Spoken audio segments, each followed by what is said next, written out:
തിരുവനന്തപുരം കോഴിക്കോട് ജനശതാബ്ദി 3 മണിക്കൂർ വൈകും. Pairing train വൈകിയതാണ് ഇങ്ങനെ ട്രെയിൻ വൈകാൻ കാരണമാകുന്നത്.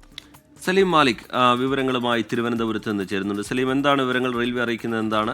ഈ ട്രെയിൻ വൈകുന്നതിനുള്ള കാരണം, അതിന്റെ വിശദാംശങ്ങൾ എങ്ങനെ സലീം?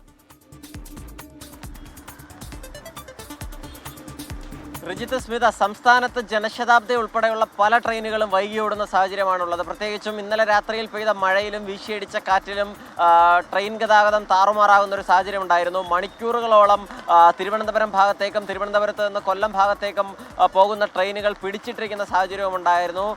അതിനുശേഷം വളരെ വൈകിയാണ് മണിക്കൂറുകളെടുത്ത് 5 മണിക്കൂറിലധികം എടുത്തതിന് ശേഷമാണ് ആ ഗതാഗതം പുനഃസ്ഥാപിച്ചത്. അതിൻ്റെ പ്രശ്നങ്ങളാണ് അതുമായി ബന്ധപ്പെട്ടുള്ളത്. അതിൽ ജനശതാബ്ദി ഇന്നലെ രാത്രി 1:45 മാത്രമാണ് തിരുവനന്തപുരത്ത് എത്തിയത്.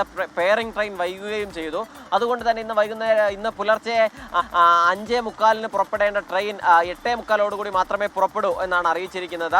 അതിനോടൊപ്പം തന്നെ മാവേലി എക്സ്പ്രസ് ഉൾപ്പെടെയുള്ള വിവിധ ട്രെയിനുകൾ 11ഓളം ട്രെയിനുകൾ വൈകി ഓടുന്നു എന്നുള്ളതാണ് മനസ്സിലാക്കുന്നത്. അതിന് കാരണം ഇന്നലെ കൊച്ചുവേളി ഭാഗത്തും ഒപ്പം തന്നെ കടക്കാവൂർ കഴക്കൂട്ടം ഭാഗത്തുമായി ഈ പാളത്തിലേക്ക് മരം വീഴുകയും പാളത്തിന് സമീപത്തേക്ക് വൈദ്യുതി ലൈനുകൾ പൊട്ടി വീഴുകയും ചെയ്തിട്ടുണ്ട് സാഹചര്യം ഉണ്ടായിരുന്നു.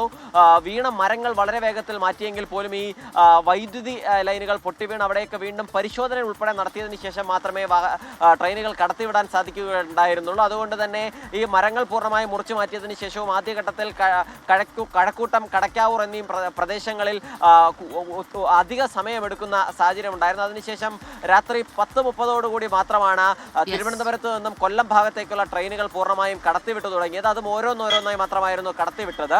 അതിന് പിന്നാലെ കൊച്ചുവേളിയിലുണ്ടായ പ്രശ്നം പരിഹരിക്കാൻ പിന്നെയും സമയമെടുത്തു. അത് രാത്രി 12 മണിയോടുകൂടിയാണ് പൂർവ്വസ്ഥിതിയിലേക്കായത്. അതുകൊണ്ട് തന്നെ ആ ട്രെയിനുകളുടെ കൂടി സമയക്രമീകരണത്തിന്റെ ഭാഗമായാണ് സംസ്ഥാനത്ത് ഇന്നും ട്രെയിനുകൾ വൈകി ഓടുന്നത്. സ്മിത, റിജിത്ത്. സലീം മാലിക്കാണ് വിവരങ്ങളുമായി നമുക്കൊപ്പം ചേർന്നത്. അപ്പോൾ ഇന്നലെ ഉണ്ടായ മഴക്കെടുതികളിൽ വലിയ രീതിയിലുള്ള തടസ്സം ട്രെയിൻ ഗതാഗതത്തിനുണ്ടായിരുന്നു. അതിന്റെ ഭാഗമായി തന്നെ ഇന്നിപ്പോൾ പെയറിംഗ് ട്രെയിൻ വൈകുന്നതാണ് ജനശതാബ്ദി 3 മണിക്കൂർ വൈകാൻ കാരണമാകുന്നത്.